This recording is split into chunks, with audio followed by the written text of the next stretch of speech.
باللہ من الشیطان الرجیم بسم اللہ الرحمن الرحیم۔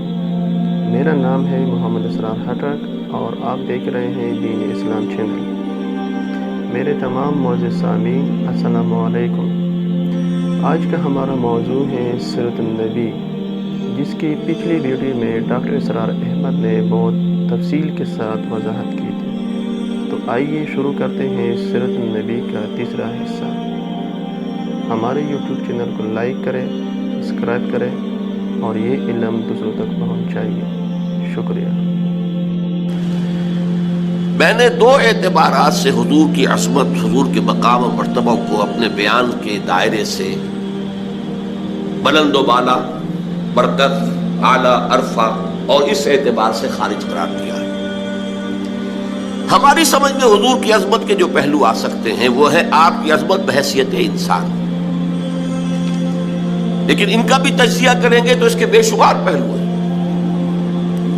حضور کی حیثیت، آپ کا مرتبہ اور مقام بحیثیت ایک سپہ سالار کے۔ اب یہ بڑے بڑے جرنیلوں سے پوچھئے کہ آپ نے جو جنگی حکمت عملی اختیار فرمائی، اس میں جس مہارت کا ثبوت دیا ہے، حالانکہ ساری عمر کبھی آپ نے کسی جنگ میں حصہ نہیں لیا، بدر سے پہلے یا اس سے پہلے کی چند مہمات میں شرکت کی ہے، باضابطہ جنگ کی نوبت نہیں آئی، لیکن یہ کہ دنیا تنگ ہے کہ جنگ کی مہارت اور اس کی حکمت عملی کو مرتب اور معین کرنے میں کس قدر آپ نے صلاحیت کا اور کس قدر قابلیت کا ثبوت دیا ہے۔ پھر کسی سے صلح کرنی ہے، صلح کی نیگوشیشن، اس میں آپ نے کس مہارت کا اور کس واقفیت کا اور کس اہلیت کا مظاہرہ فرمایا۔ صلح حدیبیہ ہو یا میثاق مدینہ ہو یا اس سے بھی پہلے یثرب کے مختلف طبقات کو آپس میں جمع کرنے کے لیے جو معاہدہ ہوا ہے، ان کا مطالعہ کیجئے، عقلیں دنگ رہ جاتی ہیں۔ ایک قاضی القضات کی حیثیت سے آپ کا مقام کیا تھا؟ آج بھی اس دنیا میں قضاء، جوڈیشری کے سلسلے میں جس قدر اصول اختیار کیے گئے ہیں، وہ سب کے سب محمد رسول اللہ کے عطا کردہ ہے صلی اللہ علیہ وسلم۔ کسی بھی مقدمے میں ایک فریق کی بات سن کر فیصلہ نہ کرو جب تک کہ فریق ثانی کو بھی سن لو۔ یہ اصول آپ کا بیان کرتا ہے۔ شک کا فائدہ ملزم کو دیا جائے، ملزم جسے کہنا چاہیے اصلا، جس پر الزام لگایا گیا ہے، شک کا فائدہ اسے دیا جائے گا، جو الزام لگانے والا ہے اسے نہیں۔ یہ فیصلہ محمد رسول اللہ کا ہے۔ یہ اصول آپ نے انیشیٹ کیا ہے کہ 100 مجرم چھوٹ جائیں کوئی حرج نہیں، کسی بے گناہ کو سزا نہیں ہونی چاہیے۔ یہ اصول آپ کا دیا ہوا ہے۔ ہماری موجودہ جوڈیشری پوری عالمی سطح پر انہی اصولوں پر قائم ہے۔ یہ دوسری بات ہے کہ ہمارے ہاں کرپشن نے بیڑا غرق کر دیا۔ اصول غلط نہیں ہے، جوڈیشری کے اصول تو محمد رسول اللہ کے عطا کرنا ہے۔ ہماری خیانت ہے، ہماری بدعنوانیاں ہیں، ہماری جانبداریاں ہیں، ہمارا بک جانا ہے، ہمارا سیاسی جو لوگ ہیں ان کا اعلی کار بن جانا، یہ چیزیں ہیں کہ جس نے عدلیہ کا جو ہے وہ بیڑا غرق کیا ہے۔ ورنہ اصولوں کا جہاں تک تعلق ہے، وہ تو اصول وہ ہے جو محمد عربی صلی اللہ علیہ وسلم نے۔ اس سے بھی ذرا نیچے اتریے، بحیثیت باپ حضور کا کردار کیا تھا؟ یہ حضرت فاطمہ سے پوچھئے رضی اللہ تعالی عنہ۔ بحیثیت شوہر آپ کا کردار کیا تھا اور آپ کی کیا عظمت تھی اس میں؟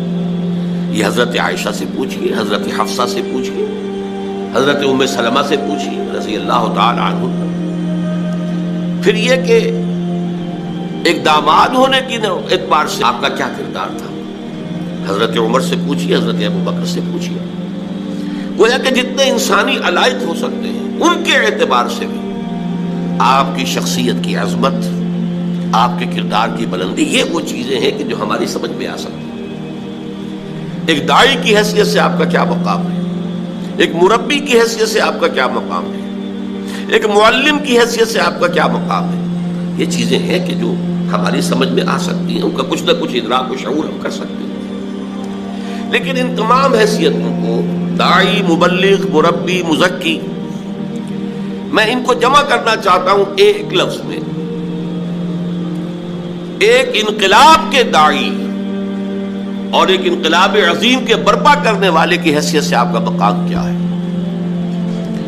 گویا کہ ہم جن پہلوؤں سے حضور کی عظمت کو سمجھ سکتے ہیں ان میں سب سے نمایاں پہلو یہ ہے کہ آپ نے جو تبدیلی برپا کی یا اصطلاحاً جو عظیم انقلاب برپا کیا، اس انقلاب کا مطالعہ کیا جائے، اس کا حاصل دیکھا جائے، اس کے نتائج پر غور کیا جائے، اس کے لیے جو جد و جہد ہوئی ہے اس کے مراحل ان کے بارے میں غور کیا جائے، تو واقعتاً جو ہے حضور کی اصل عظمت نمایاں ہو کر سامنے آتی ہے۔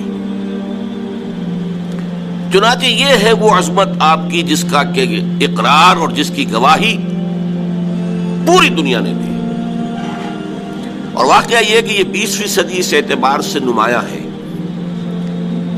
کہ جو سابقہ صدیوں کے دوران جو تعصب تھا حضور کی ذات مبارک سے